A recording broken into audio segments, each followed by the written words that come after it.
사도신경하심으로 신앙 고백하겠습니다.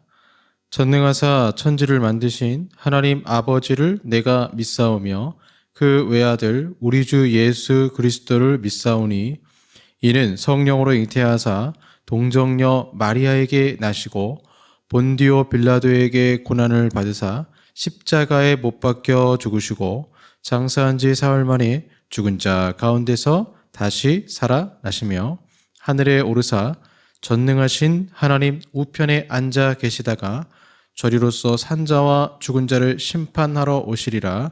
성령을 믿사오며 거룩한 공예와 성도가 서로 교통하는 것과 죄를 사하여 주시는 것과 몸이 다시 사는 것과 영원히 사는 것을 믿사옵나이다. 아멘.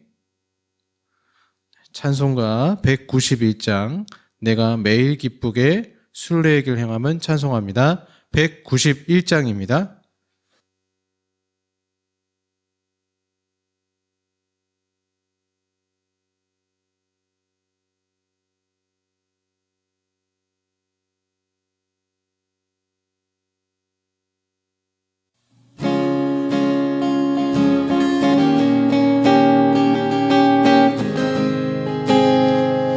내가 매일 기쁘게 순례의 길 행함은 주의 팔이 나를 안보함이요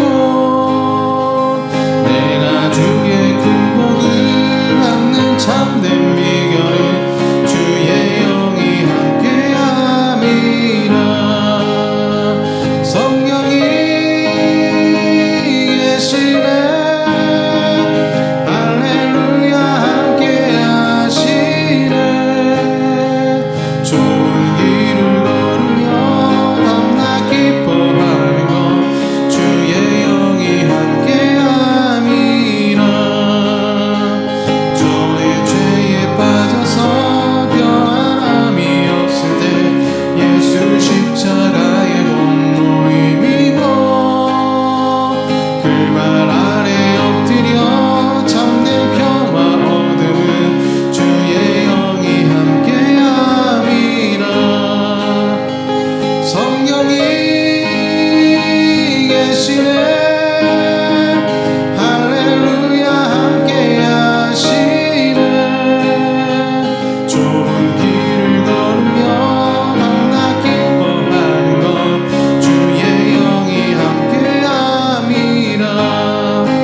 아멘. 기도하겠습니다.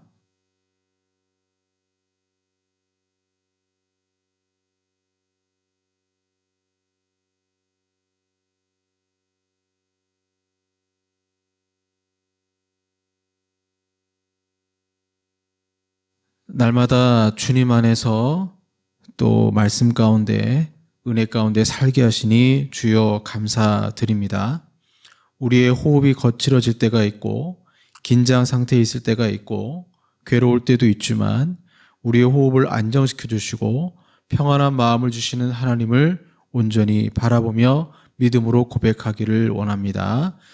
그러나 저희도 연약하여서 한 주간 말씀과 믿음 가운데 살지 못했던 그런 부분들 주님께 고백하오니 이 시간 십자가의 보혈로 용서하여 주시고 온전히 이 시간 예배를 드릴 때에 하나님이 기뻐하시는 산제사로 드릴 수 있도록 주님 축복하시고 또 역사하시고 또한 영광 가운데 우리 가운데 주여 임재하여 주시옵소서. 참으로 어려운 대한민국의 현실이지만 하나님께서 영적으로 저희들이 정말 준비되어져서 통일을 잘 준비하는 대한민국이 되기를 주여 원합니다. 하나님만 바라볼 수 있는 우리 영혼이 될 수 있도록 도와주시고 한국교회가 온전히 회복됨으로 말미암아 정말 이 나라 이 민족을 잘 이끌어갈 수 있는 영적 그런 지도자가 될 수 있도록 우리 교회를 축복하시고 역사하여 주시옵소서. 하나님 이 사순절 더 주님의 말씀 가운데 은혜 가운데 묵상하며 승리하길 원합니다. 날마다 우리의 삶 가운데 하나님 나라가 임하시고 능력이 임하시고 임재가 임하시며 치료가 임하시고 우리는 온전히 하나님의 영광만을 바라보면서 또 하나님 영광을 위해서 하나님 나라 위해서 복음 위에 살아갈 수 있도록 축복하시고 역사하여 주시옵소서. 예배 가운데 주님이 함께 하시고 임재하여 줄 것을 믿사오며 이 모든 말씀 우리 주 예수 그리스도의 이름으로 기도하옵나이다. 아멘. 네, 성경 말씀 로마서 6장 6절에서 9절까지 말씀입니다. 로마서 6장 6절에서 9절까지 말씀입니다. 신약 246쪽이 되겠습니다. 로마서 6장 6절에서 9절까지 말씀, 신약 246쪽이 되겠습니다.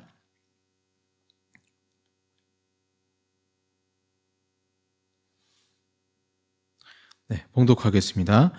우리가 알거니와 우리의 옛사람이 예수와 함께 십자가에 못 박힌 것은 죄의 몸이 죽어 다시는 우리가 죄에게 종노릇하지 아니하려 함이니 이는 죽은 자가 죄에서 벗어나 의롭다 하심을 얻었음이라.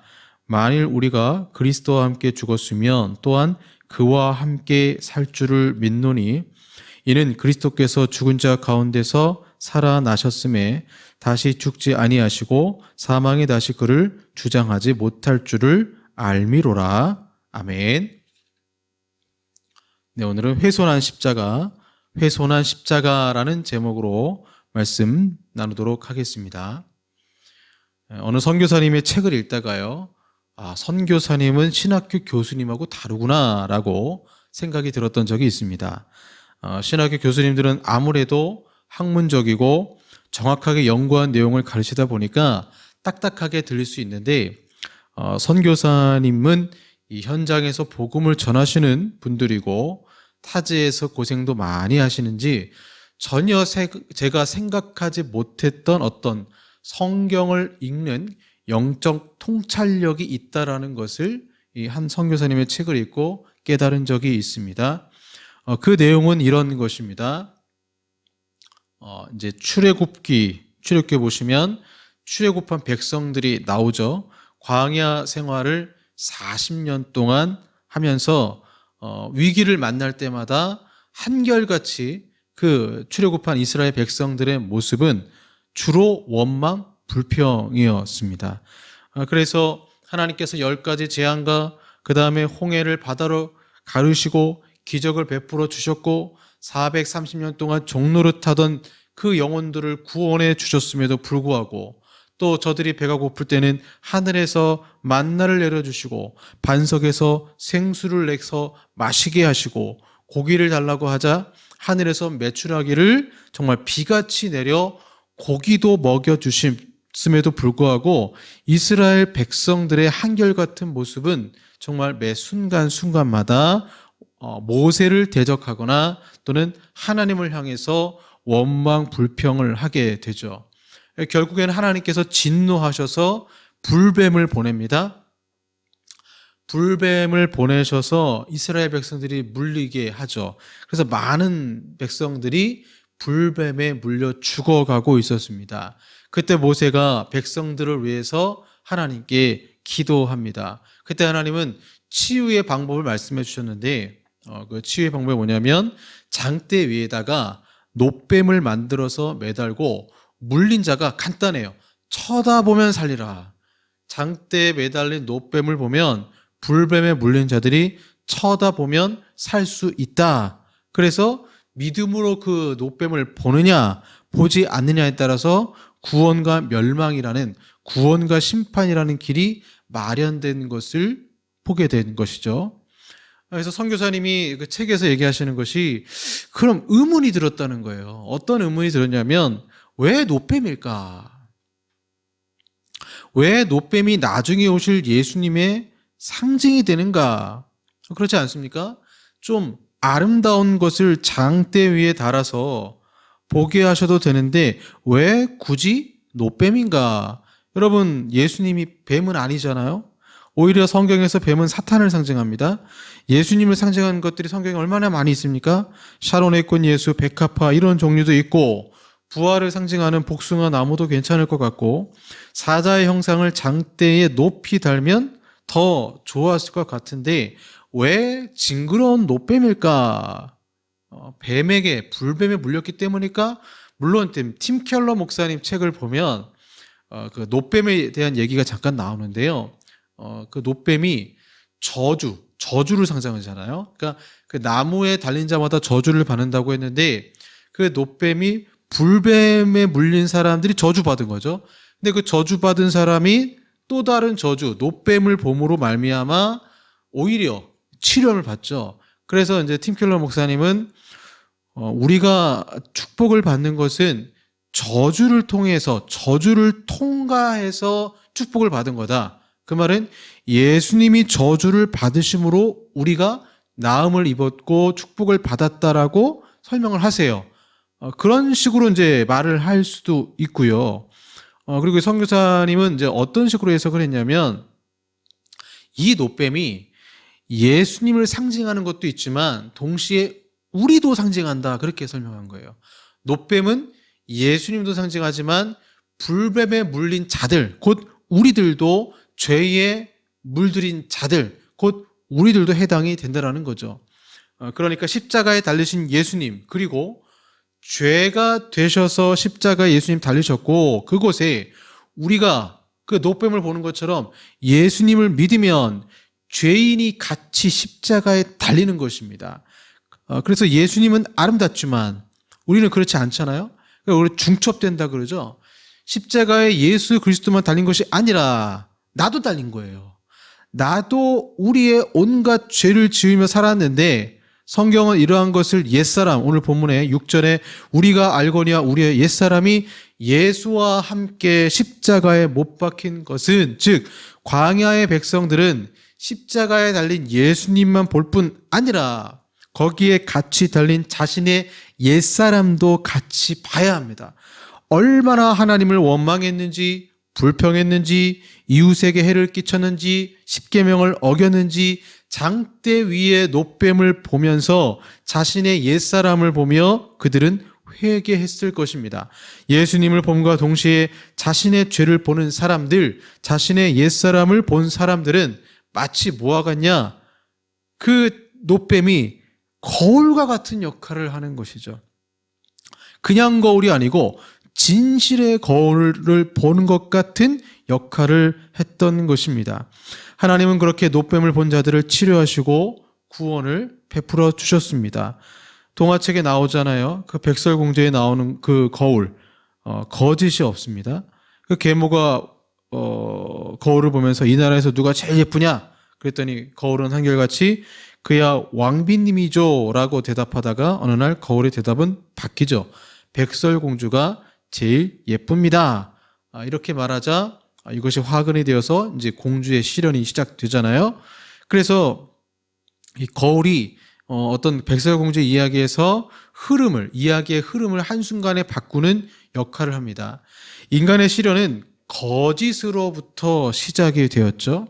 그래서 성경에 의하면 태초에 인간도 사탄의 거짓에 속았기에 시련을 자초했습니다. 거울은 언제나 진실하죠. 우리에게 거울이 무엇일까요?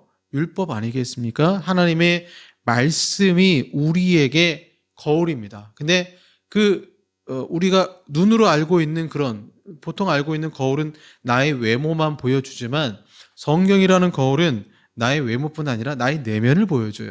그래서 내 안에 있는 죄를 알게 해주는 거예요.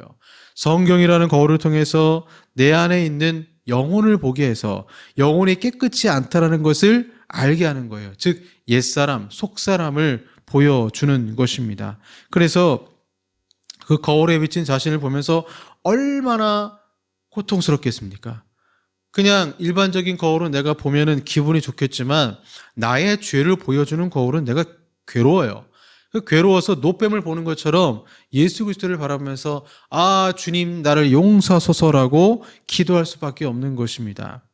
그래서 노뱀을 볼 때 예수 그리스도와 함께 중첩된 자신의 옛사람을 같이 보는 효과가 있었던 것입니다. 즉 우리는 단순히 십자가에 달리신 예수님을 믿는 것으로만 만족해서는 안 되고 자신의 추악한 옛사람이 고통 가운데 십자가에 달린 것을 보게 될 때에 그 사람의 영혼은 변화가 시작되는 것입니다. 이를 뭐라고 말하냐면 영혼의 접붙임이라고 합니다. 영혼의 접붙임. 왜 그 식물도 접붙임이 있잖아요. 예수님이라는 나무에 우리가 접붙임을 받게 되죠. 그것이 로마서 11장에 나오는 접붙이는 과정입니다. 바울은 거기서 뿌리이신 그리스도로부터 이스라엘이 꺾여져 나오고 꺾여져 이스라엘이 나가버렸어요. 그 빈자리가 있잖아요. 이방인이 접붙임을 받아 그 예수 그리스도의 뿌리에 참여한 자가 되었다라고 말합니다. 가장 깊은 의미의 회심이 뭐냐? 바로 이런 것이에요. 만일 그리스도에게 올바로 접붙임 받은 것이 아니라면 그것은 그저 외식하는 거예요. 열매를 절대로 맺을 수가 없습니다.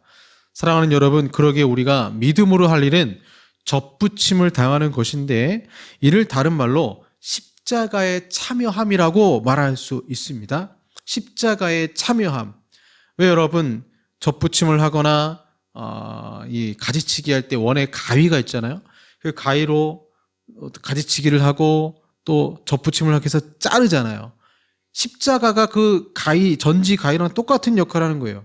십자가에 참여함으로 말미암아 가지치기가 시작되고 열매를 맺게 됩니다.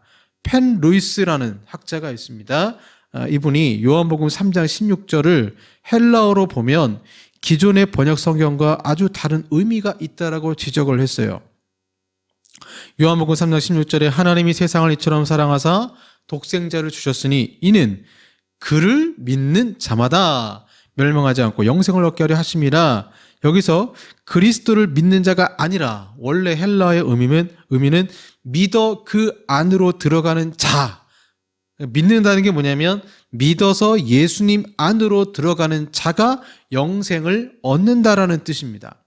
성령의 협력하시는 역사로 인해서 성령께서 우리를 접붙임을 하시는 거예요. 우리는 성령을 통해서 믿어서 그리스도 안으로 들어가게 되는 거예요. 그리하여 그리스도가 우리의 생명이 되시는 것입니다. 왜? 예수님이라는 뿌리로부터 우리가 공급을 받게 되니까요. 그래서 주와 연합한 자는 주와 합하는 자는 한 영이라라고 고린도전서 6장 17절에 말씀하고 있습니다. 이 접붙임을 위해서 오늘 본문에도 말하고 있지만 가장 먼저 하기 위해서 뭐냐면 6절 하반절에 보시면 우리가 다시는 우리가 죄에게 종노릇하지 아니하려 함이니 이렇게 말씀하고 있잖아요. 그래서 6절에 나온 것처럼 가장 먼저 죄의 몸이 죽어 이렇게 나옵니다. 6절에 죄의 몸이 죽어. 가장 먼저 접붙임을 하기 위해서 뭘 해야 되느냐? 죽어야 돼요. 내가 먼저 죽어야 돼요. 죄의 몸이 죽어 이렇게 나옵니다. 살기 위해서는 먼저 죽어야 한다는 거예요. 여러분 접붙임을 하려면 어떻게 됩니까? 내가 죄라는 나무의 가지에 접붙임하고 있는데 잘라야 돼요. 그럼 죽는 거예요. 죄라는 나무 가지에서 나를 잘라내요. 뿌리가 없어져요. 죽을 것 같아요. 그리고는 이 접붙임을 위해서는 잘라내고 그럼 우리가 그리스도와 함께 죽었으면 또 그와 함께 살 줄을 믿노니 자연을 거슬러 다른 종의 나무에 접붙임을 받는 가지는 반드시 옛 생명에 대하여 죽어야 합니다. 그 가지는 새로운 줄기에 뿌리를 내려서 새로운 생명을 받아야 합니다. 저는 식물을 잘 못 키웁니다. 식물이 가지를 자르면 그 가지는 당연히 죽어요. 식물을 옮길 때도 보통은 뿌리째 옮기죠. 그래서 흙과 퇴비를 화분에 준비를 해놓고 이 화분이 크면 식물이 크면 옮기고 하잖아요. 그리고 이제 충분히 영양분도 주고 물을 줍니다. 그런데 여러분, 그리스도인들 중에 이런 사람이 있다는 거예요. 죽지 않고 옮긴 사람, 뿌리째 옮겨진 사람들이 있어요. 이러한 사람들은 십자가를 바라볼 때 예수님의 죽음을 구경한 사람들이지 십자가가 자신의 마음을 찌른 사람들이 아니에요. 그래서 뿌리째 옮겨져서 예수 믿기 전에 그 날 것 그대로의 옛사람이 그대로 살아 있습니다. 이러면 안 되죠. 성경은 접붙임을 당한다라고 했어요. 접붙임을 당한다는 것은 그리스도의 십자가를 바라보며 그 십자가를 자기 마음에 찌른 사람들, 그래서 옛사람의 뿌리로부터 완전히 죽어서 가지에게는 옛 생명이 더 이상 존재하지 않는 것입니다. 새로운 가지는 둘을 융합시키게 할 것, 새로운 것을 끊임없이 흡수를 하게 되죠. 그래서 여러분, 그리스도인들의 어떤 유명한 그리스도인들의 전기를 연구해 보면 어떤 교회 위대한 목사님들, 성도들, 진정으로 그리스도 안에 살기 위해서 했던 모든 이는 거의 예외 없이 이른바 은혜의 역사를 체험했습니다. 그들에게는 하나님의 생명에 더 온전히 참여하기를 갈망하는 때가 있었습니다. 우리가 이것을 성령 충만이라고 부르죠. 그래서 성령 충만한 이 사람들, 또는 믿음의 안식이라고 부르는 이 사람들, 이들은 자아를 꺾은 사람들입니다. 자기 중심적인 삶을 내려놓은 사람들입니다. 또 자신이 그리스도 안에 뿌리를 내렸다고 하지만 사실 옛 뿌리, 죄의 뿌리의 진액을 더 많이 흡수하고 있다는 사실을 알게 되어서 철저히 회개하는 사람들입니다. 자신의 생명 물줄기가 얼마나 탁하고 더러웠는지, 또 그동안 자기 중심적 삶의 악취가 그 주변 꽃들을 시들게 했음을 비로소 알게 되는 것입니다. 그때서야 이 로마서 6장을 이해하게 되고 또 로마서 7장을 이해하기 시작합니다. 오라, 나는 곤고한 사람이로다. 이 사망의 몸에서 누가 나를 건져내랴. 이는 마치 마약 중독에 빠진 사람이 상담을 받고 치료를 받고 건강한 삶을 살았는데 예전 마약이 다시 생각나는 것과 같습니다. 분명 나는 접붙임을 당했지만 과거의 그 죄의 맛을 잊을 수가 없어서 또 죄를 찾고자 하는 내 육신을 보며 절망하는 것이 로마서 7장이죠.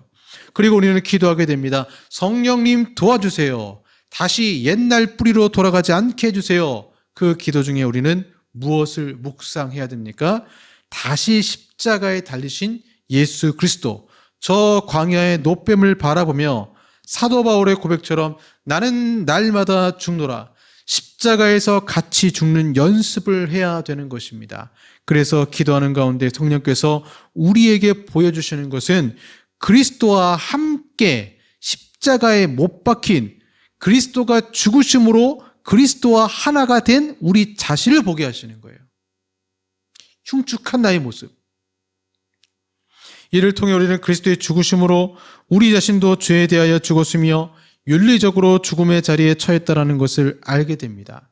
그리하여 그리스도의 십자가와 무덤에 참여한 이 엄청난 사건으로 인해 우리 자아의 지배에서 벗어나 신적 능력을 지닌 새 생명으로 들어가게 된 것이죠.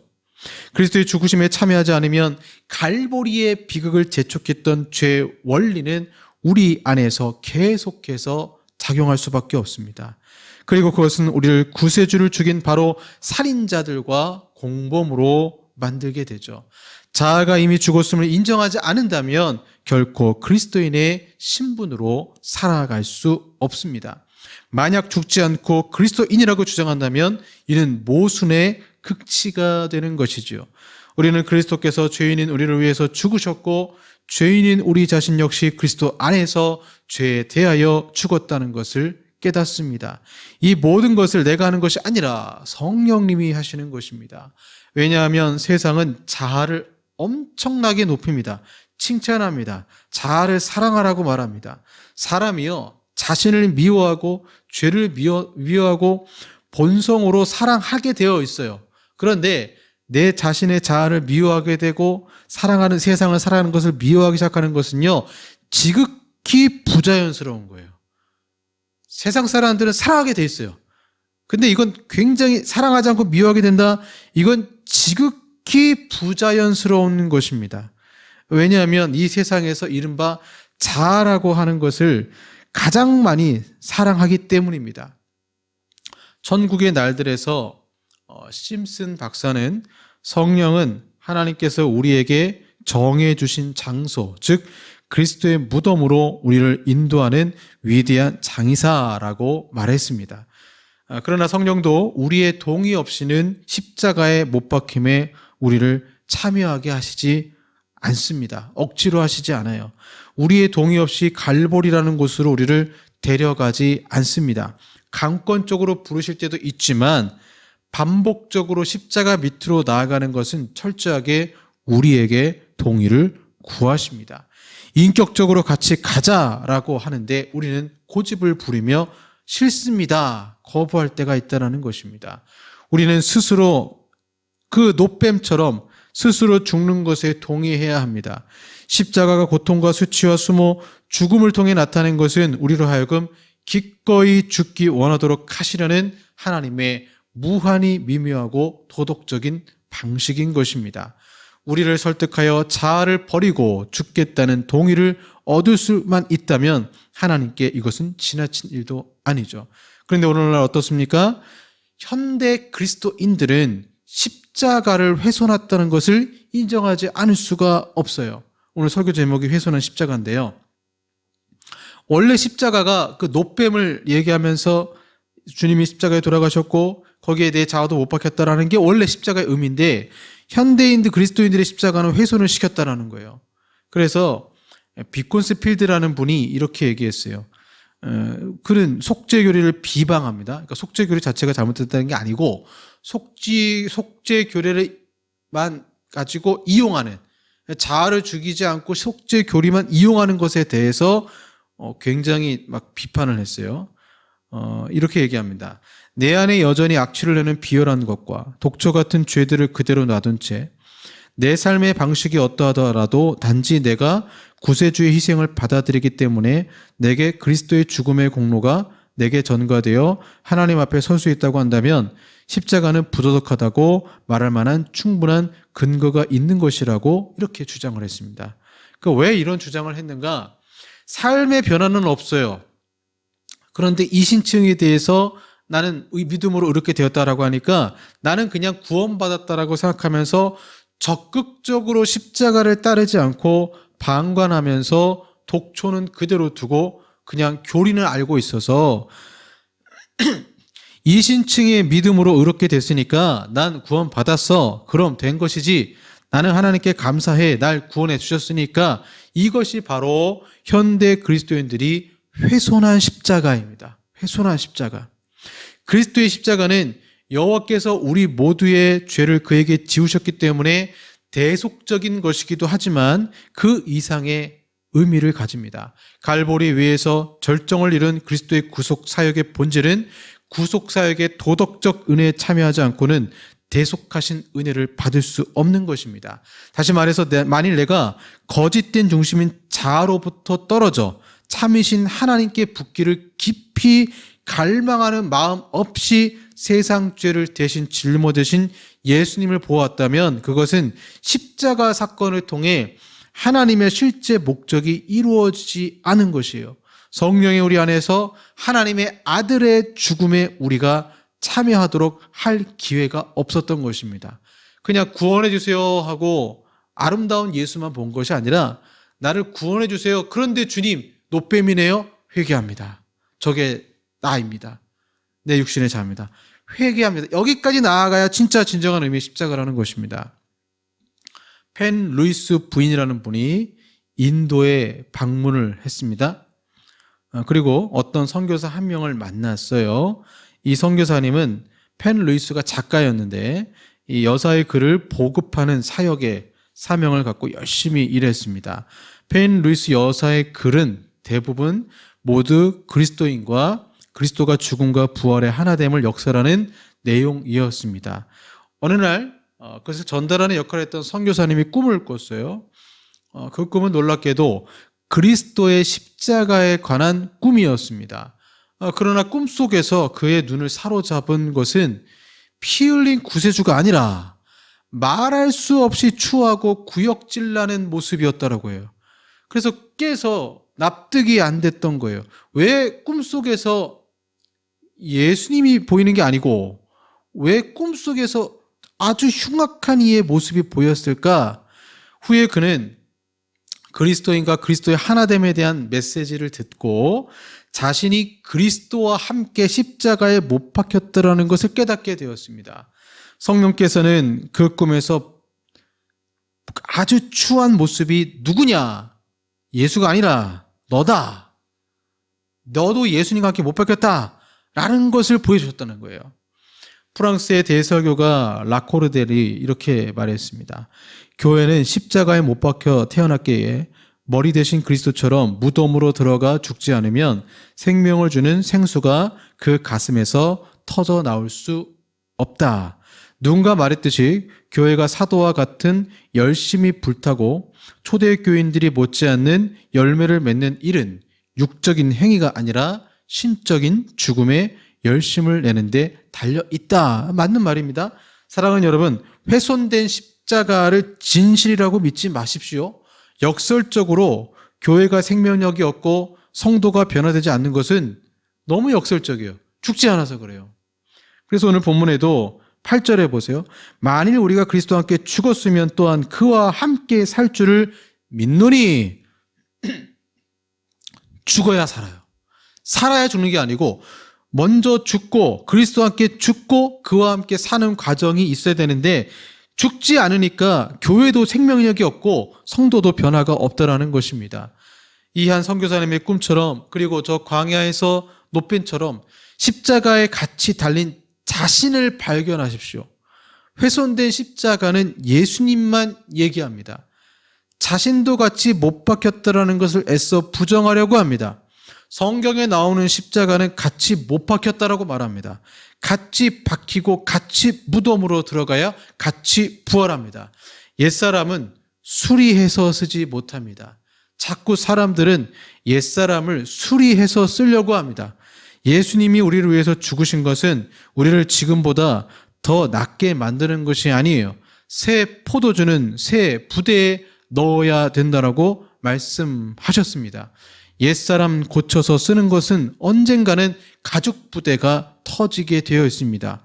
훼손된 십자가가 아니라 이 사순절 기간 성경에서 말씀하시는 십자가를 보십시오. 그리고 같이 죽으십시오. 그러면 우리는 같이 살게 될 것입니다. 기도하겠습니다. 주님, 십자가에 달리신 예수 그리스도를 바라봅니다. 또한 그곳에 같이 못 박아 죽을 수밖에 없는 우리의 영혼의 영적 그 옛사람, 과거의 자아도 주여 보게 됩니다. 훼손한 십자가는 이러한 십자가에 같이 죽는다는 사실을 왜곡시키고 있습니다. 저희들 그런 왜곡된 메시지에 넘어가지 않도록 주여 도와주시고 참된 영적 접붙임이 우리 가운데 있을 수 있도록 주여 축복하시고 역사하여 주시옵소서. 예수님 이름으로 기도합니다. 아멘. 내가 그리스도와 함께 십자가에 못 박혔나니 찬양하겠습니다.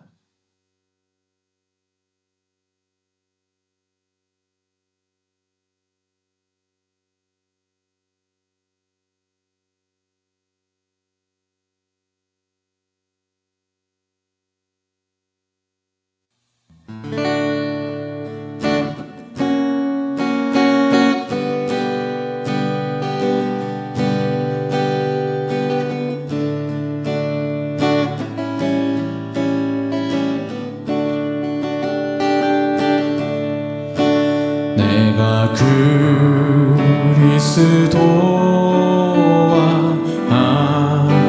함께 십자가 겪나니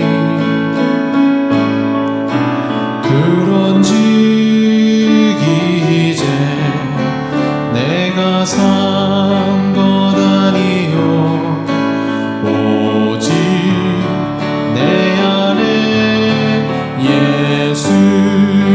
예수께서 사신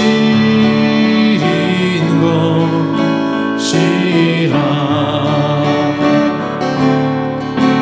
이제 내가 육체 가운데 사는 것은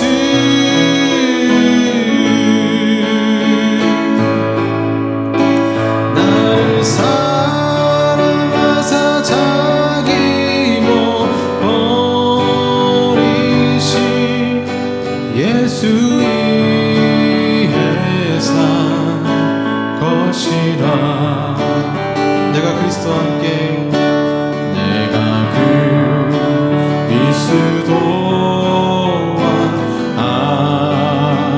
함께 십자가에 못 박혔나니 그런즉 이제 내가 산 것 아니요 오직 내 안에 예수께서 사신 것이라. 이제 내가 육체 가운데 사는 것은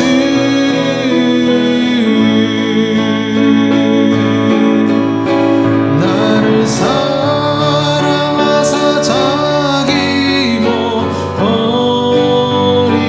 버리신 예수 위에 산 것이라.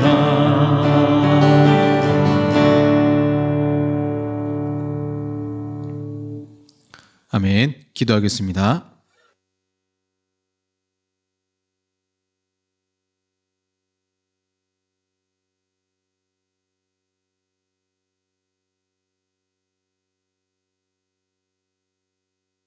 고맙고 감사하신 아버지 하나님, 죄악의 나무에서 가지로 살면서 죽을 수밖에 없는 저희들을 예수라는 놀라운 축복을 저희들에게 허락하셔서 생명의 가지로 옮겨주시니 주여 감사드립니다.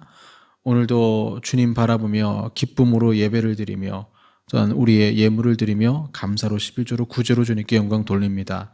하나님께서 기쁘게 받아주시고 드리는 손길마다 또한 마음을 드리고 기도하는 자마다 주님 노뱀을 바라보니 그 노뱀에 예수님과 함께 중첩된 내 거짓된 자아와 그 모든 것을 십자가에 못 박으니 주여 진정한 치료 역사와 주의 은혜 역사가 우리 영혼 가운데 임하게 하여 주시옵소서.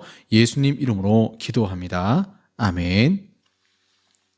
지금은 우리 구주 예수 그리스도의 은혜와 성부 하나님의 사랑하심과 성령 하나님의 교제교통 역사하심이 그리스도와 함께 십자가에 못 박혀 영광 돌리며 승리하기 원하는 우리 사랑하는 성도들과 한국 교회 위에 영원토록 함께 있을지어다.